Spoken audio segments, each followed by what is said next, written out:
Stay tuned for the Joan Quinn Profiles. Joan served the state of California as a member on the Arts Council and on the Film Commission. She was formerly on the Architectural Commission and fulfilled 2 terms on the Fine Arts Commission for the city of Beverly Hills. As an editor for Andy Warhol's Interview magazine, Condé Nast Publications, and the Hearst Corporation, Joan covered the world of fashion, the mysteries of food, the excitement of theater, and the international art scene. She continues to find people who are on the cutting edge of their professions. Here's Joan AGAJAINIan Quinn. Hi, I'm Joan AGAJAINIan Quinn, and welcome to the Joan Quinn Profiles. We're taping here at the wonderful Hollywood Museum in the historic Max Factor building, and our guests are author William Carl Turner and performer Hillary Rollins. Author Billy Carl Turner was raised in New England and educated in private and parochial schools. After he retired from service for the state of California, he moved to Lancaster, where he started to write his mystery pieces. So Billy, let's talk about New England and Sister Agnes Bernard. Yes. Sister Agnes Bernard was indeed a saint. I had wanted to be a mathematician, but I was so deficient in English that Sister Agnes Bernard took a personal interest in me, teaching me grammar. Wow. And I hope to God to this very day I did not send her to an early demise. Because no, actually grammar was the heart of parochial schools. Yes. It was. I know the sisters thought that you had to have perfect grammar. Exactly. My husband was in parochial school, and he knows English inside and out. Right, and they taught us and they made sure that we understood. I shall never forget, one of the students said, "It don't sound right." Oh. And Sister Agnes Bernard, she says, well, first of all, you're supposed to say it doesn't sound right. Right. And if you sit there and close your mouth, you'll know why. It don't sound right. Right. So did she encourage you to write, or did she encourage you to go into the priesthood? I had the urge to go into the priesthood from elementary school. And talking to Father Nicholas, he told me, he says, well, why don't you wait until you finish high school? When I was in high school, really? Yes, I felt that I hadn't enough experience, life experience, to walk into the monastery, close the door, and not look back. To my chagrin, I became so sullied that going into the priesthood was just a very faint memory. Is that right? Yes. Well, what did you start doing? What were you doing? It was, my life had been ambitious. It was drinking. Really? Yes. It was heavy drinking. And sabotaging so many excellent jobs that I just hit rock bottom. Wow. And when I had come to my senses, so to speak, it was like, do you still want to be a priest? Can you go into the monastery now? And I felt totally unworthy. People go through life not living life, not chewing it, not digesting it. I was a glutton for life. And I overdid it. yes, I did. I overdid it, Joan. And beyond, I thought redemption. That's really sweet. Right. Because you can talk about it now Right. and feel like that. What brought you to California then? Obviously, it wasn't the priesthood because you didn't. No, it wasn't. Was it drinking? No. Oh. It was the weather. In New England, we had about 6 or 7 inches of snow. And and the newscaster stated that California is sunny and it's 80 degrees. I told everybody, I said, I gotta go. They said, but you have no relatives in California. I came to California with a MasterCard and $5 in my pocket. Wow. And I didn't look back. And what state did you leave? Boston, Massachusetts. And I was very fortunate when I got to California. They had accelerated hiring. I got a job that same week that I got here. That was lucky. Very lucky. Did you go right to work for the state? No, for the district attorney's office in Los Angeles. Oh. And from there, I went to the Department of Public Social Services and State Compensation Insurance Fund, from which I retired. You stayed there a long time. You left Boston, you came to LA, and you stayed forever. Yes. I love California. When you were in all those jobs or all those years with the state, were you thinking about writing a book? I had read this article about the smuggling of thoroughbred embryos from South America in rabbits. I thought that was quite ingenious. So I said, well, what I will do is this. I would do a story based in England, and this girl had fallen in love with this stable hand, and the father just absolutely objected. So she says, well, what I'll do is I'll kill my father. So I said, well, what we will do in the story is we'll put snakes in the stomach of a horse, and every time a father hits the horse would rear up, throw him, and kill him. And I got in touch with a veterinarian. I thought he was going to have me arrested. When was it? Was this when you were still working? You were Yes, thinking of this story? right. Oh, okay. And he says, what have a horse done to you for you to be so cruel? To put the snakes in him? And I said, well, it's just a story. He says, well, I suggest you should abandon that. And he said, and then yes, he did. And he says, I like that story. and he says, by the way, the acid in these horses would kill the snakes anyway. Oh, that's what he said. And so he Adding asked to your story. Yes, and so that was the beginning of it. But I had started to write that, and the story that I subsequently finished took off from there. It just wrote itself? John, I'm a very lazy writer. I don't commence writing until the story has fully developed in my mind. Is that right? I know exactly where I'm going. I'm very fortunate I haven't had writer's block because I know from start to finish the plot and the characters to affect everything. And then, so it's all in your mind. Then Right. how do you get it down? On a computer or Yes, hand? I do. You use a computer? And if you were to look through my window, you would think that I am a schizophrenic because I am acting out the different parts and then dashing to the computer to write it down.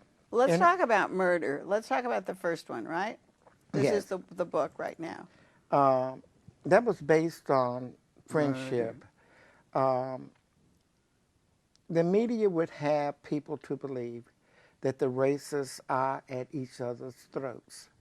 They're forever doing polls, the relationship between African Americans and Caucasians. Well, as far as I'm concerned, it's all right. It's the African Americans and the police who just so happen to be Caucasian. But you don't broad brush and just inculcate everybody. And in A Murder in Our Midst, it profiles the relationship between Robert Winchell and Raymond Bavard.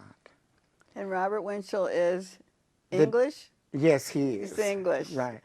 So how did you get an English character? You've been in California, you've been in Boston, you were born in Alabama, Yes. and we have an English character Yes. running the spine of your story. Yes. Robert and Raymond met at Harvard. And the only thing that they had in common was their shared home in California. Oh, wow. They forged a friendship. They became more like brothers. Winchell's father died, and Winchell would spend his summers here in California at the Bavana Estate in Pasadena. And after graduation, Raymond went to work for his billionaire father. And Robert decided to become a police officer. After he had been passed over for what he thought were well-deserved promotions, he left the police department, California, and he went to England. Oh, that's how he got there. And Okay. despite his cheerful letters, Raymond knew that something was wrong. And using the international influence, they found out that he had run into the same bigotry in England. Oh. So they used their connections and got him a job with Scotland Yard. Robert did some work for the Queen of England. These sound so real to you. You're talking about them like they're your best friends. They are. They are. And And one of the things I know you said you've read a lot of Sir Arthur Conan Doyle. yes, And you've read Agatha Christie. I love Agatha Christie. Yes. And I see these influences coming out Yes. from what you've read so much of. Agatha Christie had believable dialogue, believable characters. The plots were not fantastical. They were believable. And they would just bring you into the story. And Which is what you're doing Right. right now. That's what you're doing for us. So he gets to England, and he becomes a sir? What happened was this: when he handled this delicate matter for the Queen of England, very privately, she was so impressed, she knighted him. Uh-huh. Now, there was controversy about Winchell's birth. His father had served in the military, and when they were flying back to the United States, Winchell's mother was in labor, giving birth, so they were still in English airspace when he was born. Oh, dear. You know, I was at Buckingham Palace Oh, really? with my friend Zonda Rhodes, who was made a dame. And, of course, when they invest you Right. with a woman, she just curtsies. But with the men, the queen uses the saber Right. on each of the shoulders. Right. So when you're talking about him becoming a sir, I was thinking about all of this that I was going through. Right, and he took it most seriously. He wasn't arrogant with it.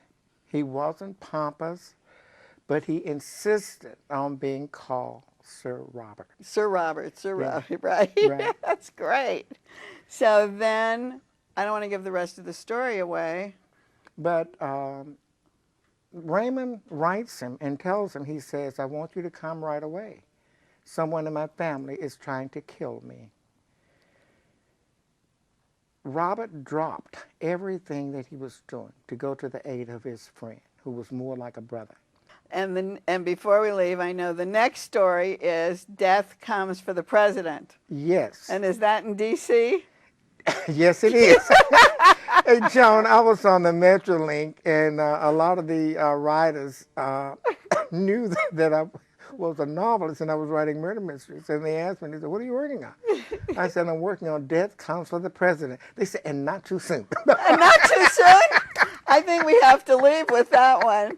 I'm so glad you came today. Was it a long drive from Lancaster? Yes, it was. Well, I'm glad you were here.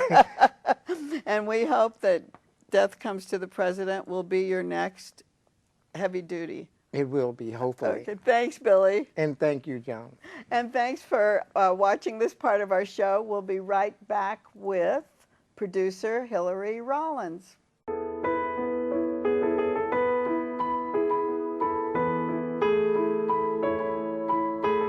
Hi, I'm Joan Quinn, and welcome back to the Joan Quinn Profiles. We're taping here at the Hollywood Museum, our favorite place on Highland Avenue in the heart of Hollywood. And I'm with writer, producer, performer, Hillary Rollins, who was born and raised in New York City. She attended public schools on the Upper West Side, graduated from the High School of Music and Art, which we know as the Fame School. And she attended SUNY in Purchase, and she went on to earn a degree in writing and performance at SUNY Empire State. She took some courses at Columbia, like masters. I did too at USC, and I never went back. Right. And now she's thinking maybe she'll go back and finish her master's, maybe she won't. But Hillary has been on the staff of a lot of TV shows for Disney, Fox, and Nickelodeon. She's a playwright where she's a playwright. She's also produced, and you've been all over the country performing and with your plays, right? Yes. So, talk about being a singer in Hair. Oh, gosh. Well, first of all, as you can see, I played the scenery. Hair. Did I say the right thing? Yeah. I know, that was fantastic that you were in there. You didn't have hair like that, though. I have had hair like that since I was 20 years old. Oh, you have? So It's a you long did have time. it there. Oh. Yes, and I'm sure it contributed to my having gotten cast, but I did the show, I did an international tour, actually, all over Europe. And how did they cast you? Oh, they're cast out of New York. It was cast in New York, and then did you pick up people on the tour? Is that what happened? Occasionally, but mostly they would go out with a company from New York for as long as they could run us, and then they would people would drop out and they'd recast. Sometimes they'd take a hiatus and put together a new company, but it was the same producer, and he had the touring rights all over Europe. And before you went to Hair, you were with this trio, Hilly, Lily, Lulu. Lulu. Hilly, Lily, and Lulu. And in fact, both Lily and Lulu were on the same tour of Hair with me. Oh, all you're three of us were kidding. cast. So you didn't make up these names? Well, so Hilly obviously came from Hillary. Right. And the story was we got together as a singing group. We were very young. We were doing close harmony, kind of Andrew Sisters style. Oh, wow. And we started singing on the streets of New York a cappella because we had the harmony. And eventually we got asked to sing indoors. We had a record. Wait, did you have a little thing Yes, out? oh yes, and we did very nicely, I must say. I mean, people threw dollar bills at us on the streets of New York. I made more money busking a cappella in New York than I have since, but that was pretty good. it was good. But we needed a name, and we couldn't. We had went through a bunch of different names that we couldn't decide. And one day we were doing an open mic somewhere, and the three of us were standing in the bathroom putting on our lipstick, and my two partners called me Hilly just for fun because it was Hillary, and my partner Jeannie wore a necklace that said Lily in gold, and everyone always thought her name was Lily because she wore this necklace. I know why. Because she had done the part of Lily in Carnival in college, and it was her favorite show and her favorite role, and somebody made her the necklace. And the other one, Marcia. Lulu. Well, she was a Lulu. I just want to say, Marcia was not the right name for her. She was a Lulu, but she had these long sort of sausage curls and a very round face and round eyes, and we used to tease her and say she looked like a cartoon character, Little Lulu. Little Lulu, I loved her. She looked like the living embodiment of Little Lulu. So we were saying this in the bathroom, and we looked at each other, and I think it was Marcia who said, Hilly, Lily, Lulu. Perfect. And we went, done. And and then did you continue to sing for a while? We sang for 10 years as a trio. You're 10 kidding. years at every nightclub in New York and a few other places outside, Really? We played Atlantic City, we played, and then we got the job in Hair. We didn't sing together in Hair, but we all got cast in the same great? show. So that was quite That was a big real part of my girlfriend life. story. Yes. Actually, isn't it? Yeah. Frenemies. Yeah, frenemies, but still girlfriends. But really, right. yes, no, it was a very, very important formative time for all of us.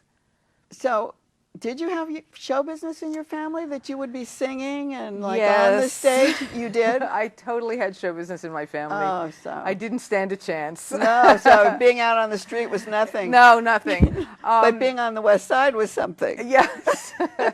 So I grew up in a showbiz family. My mother was a singer. Oh, she was? She was, and she sang on Your Hit Parade on TV. She was in the chorus, You're and she did a kidding. lot of television and stuff in the I love 40s that. and 50s.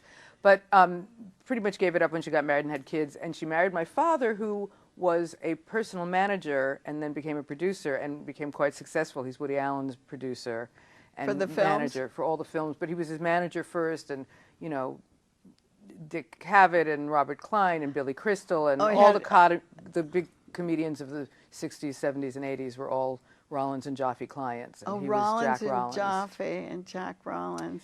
And so you still didn't have a chance. I didn't have a chance. You learned how to be a producer. And I mean, you were writing. Yes, I always wanted to be a writer. I was really a writer in my heart and gut. And to this day, it's still, I like to do a lot of things. You know, I keep telling my daughter when I grow up, I'll decide what I want to be when I grow up. Would you still perform?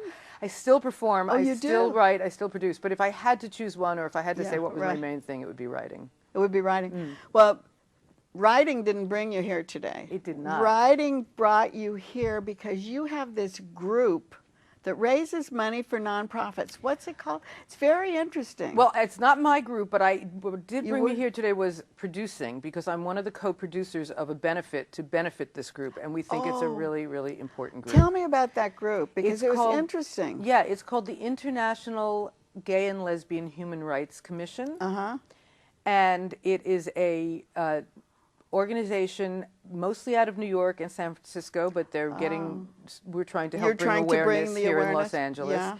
And basically they are a human rights organization dedicated to stemming the tide of violence against gay, lesbian, transgendered, queer people being discriminated against based on their sexuality or even their perceived sexuality.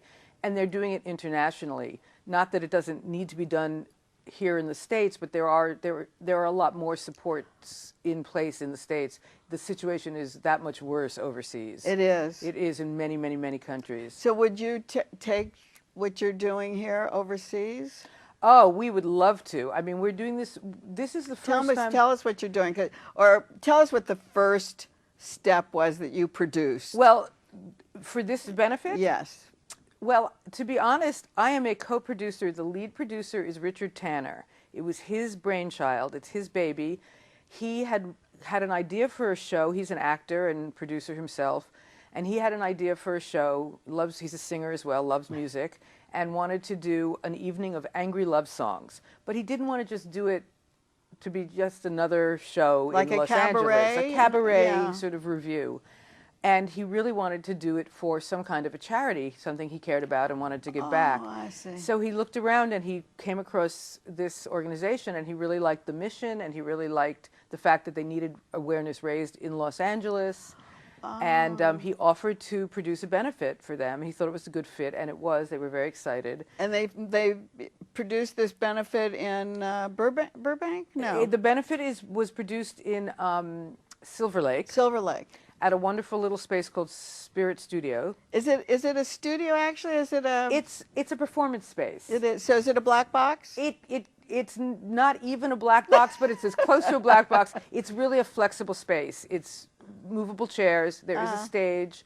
There's a piano. There's a working service bar in the room. So it can be anything from a theater to a meeting room. Did you just call on these people and they came? Yeah, it's a good cause. I know. And we had a very specific agenda of a certain type of song. We had more people who wanted to do the show, and we'd love to do more, but we wanted people who had either in their repertoire as a singer or in their repertoire as a writer and singer. Angry love songs. Angry love songs, bad love songs. It's a tricky thing, because people would give us stuff and say, we think this is perfect, and we'd listen and go, it's a great song, we love it. It's not angry, it's depressed, or it's sad, or it's wistful. That was your job as checking Yes, things out? we really needed to focus in on the angry movement, because the part of the connection was that it makes you angry to know that there are places where you can't love who you want to love. That was great. That's great. And that was part of the theme, right? That was part of the theme. That was part. Tell me about cabarets. Is that what it is? That's yes, what cabarets. Money. So yes, so I have several companies that I've started under the umbrella of moi as a producer. One of them is called Cabarets, Caba, R-A-I-S-E. I know. I thought that was brilliant. Thank you. Brilliant, Hilly. Thank you. So I put together nights like Like the like night? the night, the benefit night, but for various organizations, evenings of singer-songwriters. With live music live shows. music shows to And raise you money for produce it? not-for-profits. I produce it. That's what I think I was trying. So you raise it for nonprofits. You go into schools, museums, churches. It What? depends on what I've traditionally done. I can do it anywhere. I like to do them in performance spaces like nightclubs and cabarets, if I can get a good deal on the space, and then invite the audience from that organization to come out and have a night out on the town and have the money go to their organization. But do they come to you and say, I'm a nonprofit, I'm a private school and I need to raise funds? Yes, and I go to them as well. And then if I come to you, and I have an auditorium in my school, will you use it? Absolutely. Oh, you will? Absolutely. I mean, it's very flexible. The thing about live performances, all you need is a sound system and an audience. And who do you bring in? Like, for my school, who will you bring in? I mean, I don't know. Do you book everybody and bring them in? I do. Well, what I've done so far, I mean, the Down for Love benefit, I know I'm missing we have Miss Yvonne from Pee Wee's Playhouse. Oh, right. We had, yeah. oh gosh, I mean, just a lot. We had more sort of big name So performers. you would bring those kind of people? people So I try in? to bring big name performers when I can, but I also I'm a songwriter as well, and I'm very tapped into the Los Angeles singer-songwriter community and the Los Angeles cabaret community. So you can just So draw. I know incredible talent who are not necessarily big names, but they do have followings and mailing lists, and they're such talents that people need to see them. So when you do something for me, which is a fundraiser, you'll get someone like that who has her own following, or Yes. singer, songwriter, Yes. whatever, who has their own following. Exactly. The school, I have my following Right. coming in. And sometimes I've even done where there are talented people at the school or in the organization who would like to perform I was gonna and are ask you about that. professional level. Right, They right, just don't right. have the opportunities because it's not what they're pursuing. Right. I will work them into the show. I mean, I can create the show. I create the show with the organization if that's what they want to do. That's fantastic. Hillary Rollins Presents. Hillary Rollins Presents is Another one. is what I do not for not-for-profits. It's the one that I hope to make profit with. Okay, that's the one you learned from Woody Allen, probably. Make profit, right? That's the hope.